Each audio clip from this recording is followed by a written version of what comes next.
Oi, gente, tudo bem? É Rari, estamos aqui novamente com nossa aulinha de física na quarentena. Hoje a gente vai estudar potencial de um condutor em equilíbrio eletrostático. Então, o equilíbrio eletrostático se dá quando as cargas do corpo não se movimentam mais. Então, o livro de vocês dá esse exemplo aqui. Você tem um condutor carregado com cargas negativas. As cargas, elas ficam sempre na superfície do condutor, porque elas se repelem e o ponto mais distante entre elas é a superfície. Então, as cargas estão na superfície.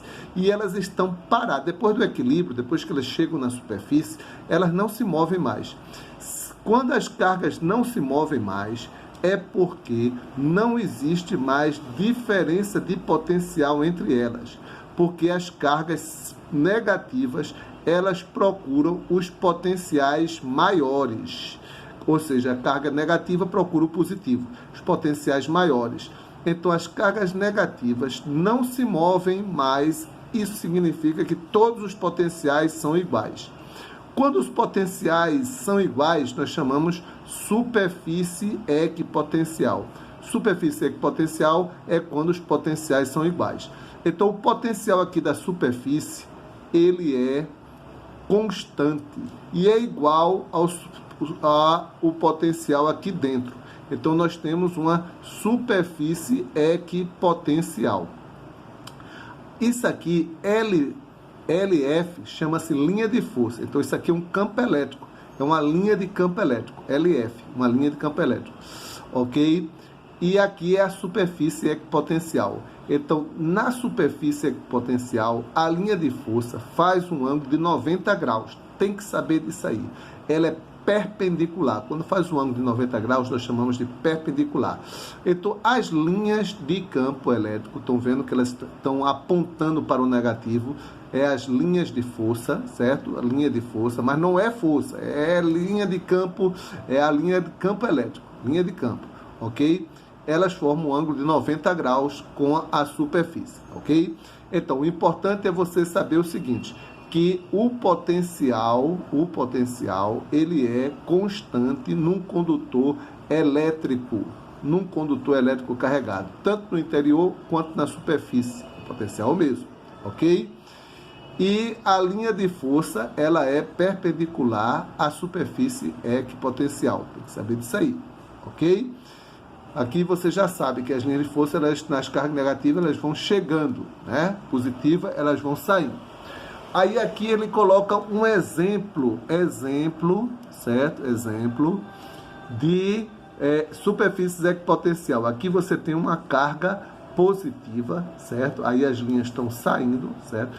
A gente já viu que quando as cargas são positivas, as linhas, elas saem e são radiais, parece um raio de bicicleta, né? São radiais, ok? E as superfícies equipotenciais, elas são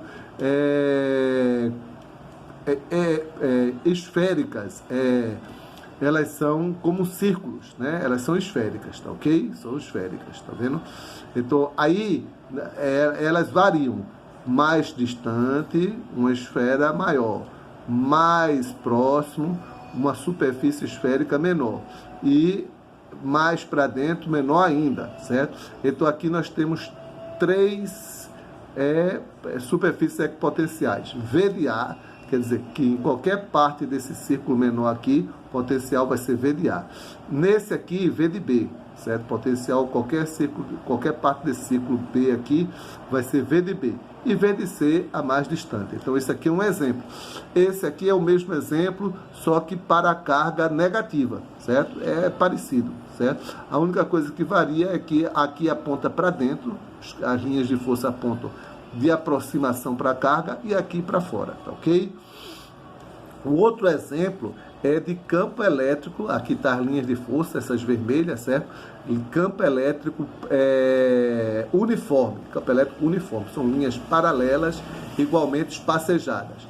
E aqui são as superfícies, essa azul aqui, V de A, V de B, V de C, e elas são perpendiculares, certo? Aqui 90 graus, perpendiculares às linhas de força, certo?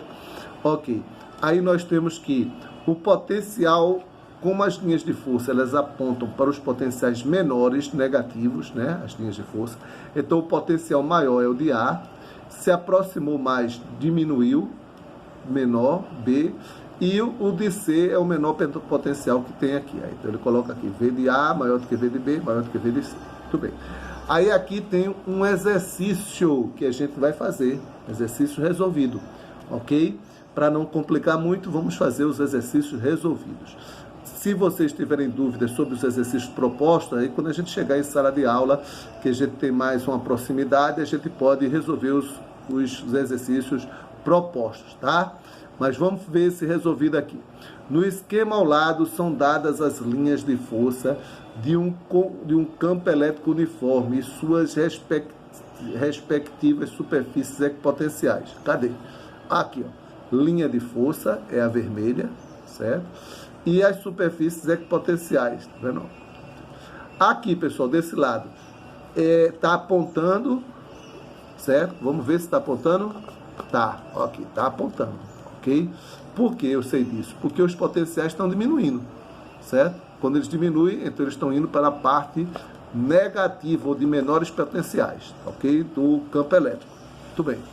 Agora, vamos ver o que é que ele pede. A intensidade do campo elétrico. Intensidade do campo elétrico. Vamos resolver isso aí. Então, o trabalho realizado pela força do campo para levar a carga Q igual a menos 2 microcoulos do ponto A até o ponto C. Então, vamos resolver isso aí também, certo? A gente sabe como fazer. O potencial do ponto C. Qual é o potencial do ponto C, ok? Bora lá, vamos ver como foi que ele fez. Então, aqui você tem o que é diferença de potencial no campo elétrico uniforme. Assunto da aula passada que a gente já colocou aí para vocês, certo? É E vezes D. A fórmula é do. E-D-U. EDU, certo? Então, EDU. Então, o campo elétrico, a diferença de potencial é igual ao campo elétrico vezes a distância na direção do campo elétrico. A distância entre os dois pontos A e B na direção do campo elétrico. Então, bora lá. U é V de A menos V de B. Muito bem. Quem é V de A? Aí ele pegou 4. Pegou 8. A, 8. Quem é V de B? 4. Pegou 4. Então, aí ele fez 8 menos 4. Pronto, já achou o U aqui, certo? Que vai ser igual ao campo elétrico. O que ele está perguntando aqui, qual é a intensidade do campo elétrico, vezes a distância na direção do campo elétrico. Vamos ver qual é a distância. A distância de A para B está aqui embaixo, 0,1. Tá bom, é a distância de A para B. Aqui, 0,1. Então, vamos colocar isso aqui na fórmula. Aí vai dar que implica que é igual a 40 volts. Esse 0,1, ele vai passar dividindo esse resultado aqui. Ó. 8 menos 4, 4. Dividido por 0,1, 40. 4 dividido por 0,1, 40. Não acredita? Faz aí na calculadora, certo? Mas era para saber fazer isso de cabeça, tá? Volt por metro, quer dizer, a cada metro o potencial varia 40 volts, certo? Nesse campo elétrico aí, ok? Aí na letra B ele pergunta o trabalho da força para levar a carga de Q igual a menos 2, de A até C. Bora lá. Então, trabalho é carga vezes diferença de potencial. Muito bem. Então, vamos calcular quem é a carga ele deu, né? Quanto é? 2 microcoulos. E quanto é a diferença de potencial? Vamos calcular. Então, Q é igual a E vezes Q, né? O trabalho é igual a carga vezes o campo elétrico, né? Vezes Q, né? Então aí ele fez carga, né? Carga, menos 2, E 40 e D 0,4. Né? Essa é uma maneira dele fazer. Eu pensei que ele ia fazer de outra maneira, até mais simples. Existe uma maneira mais simples de fazer, né? A maneira mais simples que eu faria assim é a seguinte: de E para C, certo? Qual é a diferença de potencial? Mas aqui ele não deu, mas dava para saber, porque ele vai caindo aqui, ó. 4, aí depois cai para cá 0, menos 4, menos 8. Aí multiplicaria menos 8 vezes a carga. Vai dar o mesmo resultado. Mas tá bom, vamos fazer do jeito que ele fez aqui, tá? Então aqui vai ficar... Ele usou essa fórmula aqui, certo? Q menos 2 vezes 10 a menos 6. Vezes E que a gente já calculou aqui, era 40 volts. E vezes D, 0,4, certo? Então o trabalho ficou sendo... Multiplica tudo isso aqui, né? 2 vezes 4, 8, né? 2 vezes 4, 8. 4 vezes 8, 32. Aí tem um zero, aí fica 320. Tem uma vírgula, aí fica 32, certo? Aí 32 vezes 10 a menos 6, porque o micro é 10 a menos 6. Aí, como ele botou em notação científica, ele correu uma casa para cá, certo? Correu uma casa para cá, aí ficou 3,2 e diminuiu uma casa aqui. E aumentou uma casa para cá, certo? Quando corre para cá, aumenta. Era menos 6 mais 1, menos 5, certo? Vezes 10 a menos 32, menos 3,2 vezes 10 a menos 5 Joule, certo? Respondeu isso aí. Agora vamos para a letra C, o potencial no ponto C, né? Ó, como eu falei para vocês, se fosse fazer isso aqui, eu fazia diminuindo.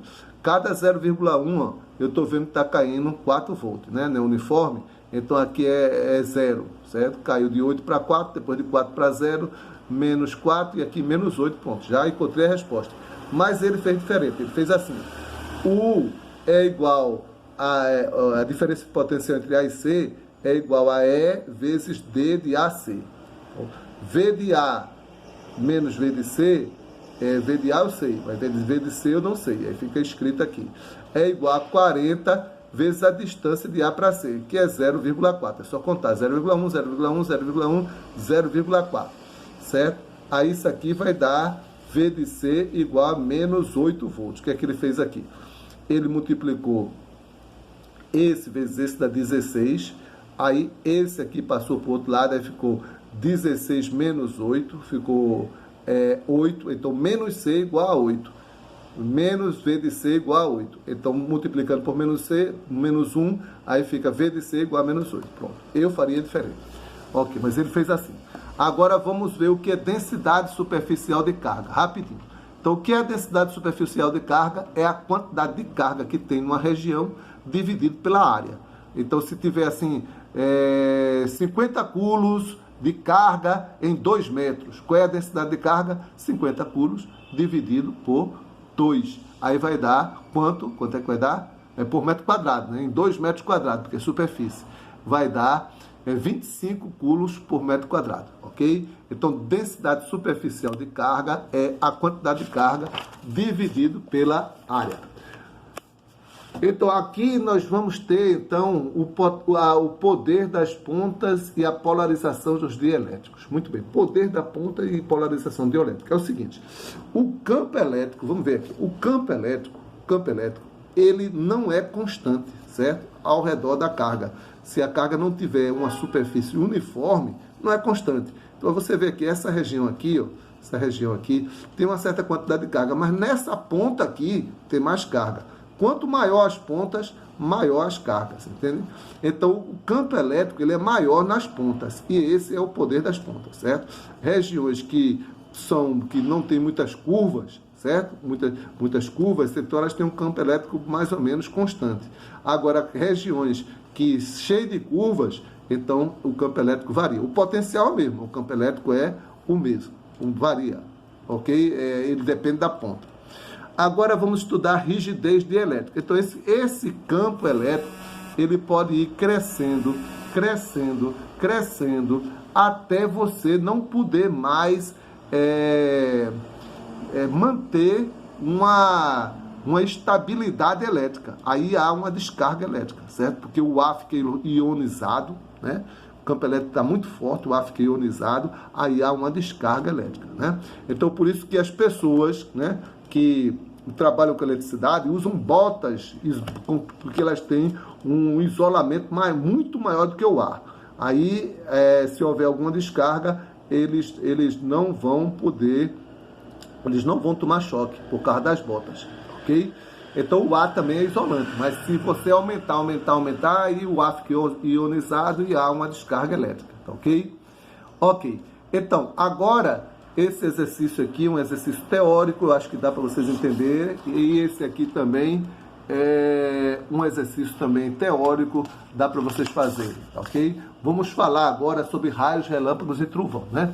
Então, a gente já falou sobre o isolamento, né? Então, nesse isolamento, as nuvens, elas têm cristais muito pequenos de gelo, e esses cristais ficam batendo um no outro e eles se eletrizam. Então, a nuvem, ela se eletriza, certo? Tanto externamente quanto internamente, certo? E tem a eletrização entre as nuvens, ok? Entre as nuvens. Então, se as nuvens, elas criam diferença de potencial entre elas e dentro delas. Então, tem relâmpago que é entre as nuvens, tem relâmpago que é dentro das nuvens, tem relâmpago que são descargas elétricas, né? Descargas elétricas dentro das nuvens, entre as nuvens, entre a nuvem e o solo. Então, tem vários tipos de descargas elétricas aí, ok? Então, o que é o relâmpago? É uma descarga elétrica. E o que é o trovão? O trovão é quando essas descargas elétricas, elas atingem, elas esquentam muito, elas esquentam, chegam a temperatura de 3.000 graus Celsius, ok? Chegam a temperatura de 3.000 graus Celsius. Aí há um rápido afastamento, das cargas, certo? Do ar, um rápido afastamento do ar. Aí quando esse ar se afasta rapidamente, ele fica com velocidade maior do que a do som. Aí o que é que acontece? Acontece um barulho chamado trovão, certo? Agora, o trovão, ele não é assim, bum, ele é bum, bum, bum, bum, bum. Por que isso? Porque isso, em diferentes alturas, o ar vai se afastando de maneira diferente, vai se ionizando de maneira diferente. Então, ele cria diferentes afastamentos e aí o som fica assim, bum, bum, bum, bum, bum, bum, em vez de ser aquele só bum, não. Trovão não é assim não, ok? Então, aqui tem umas maneiras, então, raio, relâmpago e trovão, né? O que é o relâmpago? O relâmpago é a luz. Quando o ar fica ionizado, os elétrons saem e voltam. E quando eles voltam, eles devolvem a energia na forma de luz. A energia para ele saltar de uma camada para outra, aí quando ele volta, ele devolve na forma de luz. Essa luz é o relâmpago, é a luz, certo? O trovão é o som. Ok. Então, aqui são alguns detalhes para você evitar acidente com relâmpagos, certo? Então, um deles se tiver uma tempestade com relâmpagos, evitar ficar debaixo das árvores, porque as árvores têm muitas pontas. Depois, evitar utilizar equipamentos elétricos, porque eles têm diferença de potencial. Então, você evita usar equipamentos elétricos em tempestades, certo? E telefone com fio, mesmo dentro de casa, não usar telefone com fio, porque se o raio cair numa rede telefônica, o choque vai chegar até do seu telefone, ok?